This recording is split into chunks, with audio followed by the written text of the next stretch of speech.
সিডনির jubilee স্টেডিয়ামে তখনও সকালের মিষ্টি রোদ। তার মধ্যেই বাংলাদেশ নারী ফুটবল দলের অনুশীলন। সবার মধ্যে ভালো কিছু করার তাড়না। সামনে পাহাড় সম প্রতিপক্ষ ৯ বারের এশিয়ান চ্যাম্পিয়ন চীন। আগামী মঙ্গলবার সিডনির ওয়েস্টার্ন স্টেডিয়ামে এশিয়ান কাপের চূড়ান্ত পর্বে নিজেদের প্রথম ম্যাচে মাঠে নামছে লাল সবুজের প্রতিনিধিরা। এই মঞ্চে ভালো কিছু করতে পারলে বাংলাদেশের মেয়েদের সামনে বিশ্ব ফুটবলের দরজা খুলে যাবে বলে মনে করেন দলের গোলকিপার কোচ মাসুদ আহমেদ। আজ অনুশীলন শেষে সংবাদ মাধ্যমের মুখোমুখি হয়ে মাসুদ আহমেদ বলেন, ভয় নয়, বরং মেয়েরা উজ্জীবিত হয়ে আছে। আমরা এই মঞ্চে এসেছি, এখন আমাদের নিজেদের প্রমাণ করার সময়। এখানে এশিয়ার মঞ্চে ভালো কিছু করতে পারলে ওদের সামনে বিশ্বের অনেক জায়গায় দরজা খুলে যাবে।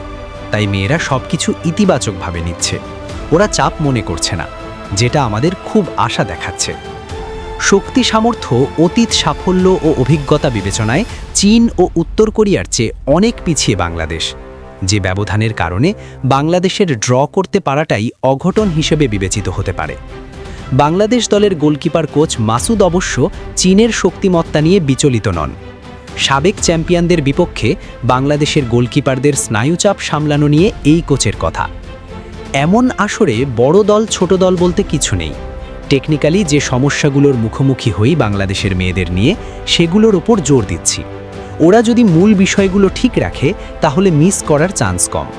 সারা বছর ধরে আমরা যে বিষয়গুলো শিখেছি তা যদি মাঠে করতে পারি তাহলে আমাদের ভুলভ্রান্তি কম হবে। আর ভুলভ্রান্তি কম হলে গোল খাওয়ার সংখ্যা কমে আসবে। চীনের আক্রমণ ভাগকে সামলানো যে কতটা কঠিন হবে তা ভালো করেই জানা বাংলাদেশের টিম ম্যানেজমেন্টের। তবে বসে নেই কোচরা। মাসুদ বলছিলেন, আমরা যখন এশিয়ান কাপের চূড়ান্ত পর্বে কোয়ালিফাই করেছি, যখন গ্রুপিং হয়েছে, তখন থেকেই চীন, উত্তর কোরিয়া ও উজবেকিস্তান নিয়ে আমাদের কাজ হচ্ছে। প্রতিনিয়ত আমরা তাদের ম্যাচ দেখছি, ওদের শক্তি দুর্বল দিকগুলো নিয়ে কাজ করার চেষ্টা করছি। কোচ যোগ করেন, এমনকি আজকের অনুশীলন সেশনও প্রতিটি বিভাগে সব খেলোয়াড়কে তাদের দায়িত্ব বোঝানোর চেষ্টা করেছি। আমরা যদি প্রতিটি বিষয়ে সঠিকভাবে করতে পারি, আমাদের ভুল হওয়ার আশঙ্কা কম থাকবে এবং বড় ধরনের বিপর্যয় থেকে আমরা বেঁচে যাব। মাঠে চীনের ঝোড়ো আক্রমণ সামলাতে সবচেয়ে বেশি পরীক্ষা দিতে হবে গোলকিপারদের। মূল গোলকিপার হিসেবে রূপনা চাকমা থাকবেন পোস্টের নিচে। দূর লম্বার শট রুখতে ভূমিকা রাখতে হবে অন্যদেরও। এ প্রসঙ্গে কোচের কথা, দূর লম্বার শটের প্র্যাকটিসটা অনেক আগে থেকে করছি। গ্রুপিং হওয়ার পর থেকে দেখেছি চীন কোত্থেকে অন টার্গেট শুটিং করে বা কোন কোন অ্যাঙ্গেল থেকে কিভাবে ফিনিশিং টাচগুলো করে, তাই ওগুলো নিয়ে আমরা কাজ করছি। ভালো কাজও হয়েছে। দূর লম্বার শটে আমার মনে হয় না খুব একটা সমস্যা হবে। বাংলাদেশ দল দক্ষিণ এশিয়ান ফুটবলের সর্বোচ্চ টুর্নামেন্ট সাফ জিতেছে 2 বার। এবার এশিয়ান কাপের প্রথম ম্যাচে 9 বারের চ্যাম্পিয়ন চীনের বিপক্ষেও কি অসাধ্য সাধন করতে পারবে বাংলাদেশ? এমন প্রশ্নে গোলকিপার কোচ বলেন, আমাদের এই মেয়েগুলোকে নিয়ে অনুমান করা খুবই কঠিন। আপনারা চিন্তাও করতে পারবেন না ওরা কার সঙ্গে কি করে ফেলবে। আমি যতটুকু দেখছি এই অনুশীলন সেশনগুলোয় ওরা খুবই ইতিবাচক। ওদের মনে ভয় কাজ করে না।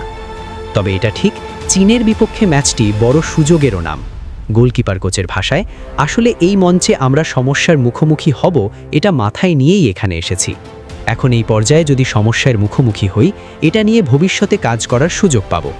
এই মঞ্চে আসতে না পারলে তো সমস্যাটা বুঝতে পারবো না। ওটা ইতিবাচকভাবে নিচ্ছি এবং মেয়েরাও ইতিবাচকভাবে নিচ্ছে। সিডনির মাঠে মঙ্গলবার বাংলাদেশ কতটা রুখে দাঁড়াতে পারে, এখন সেটাই দেখার অপেক্ষা।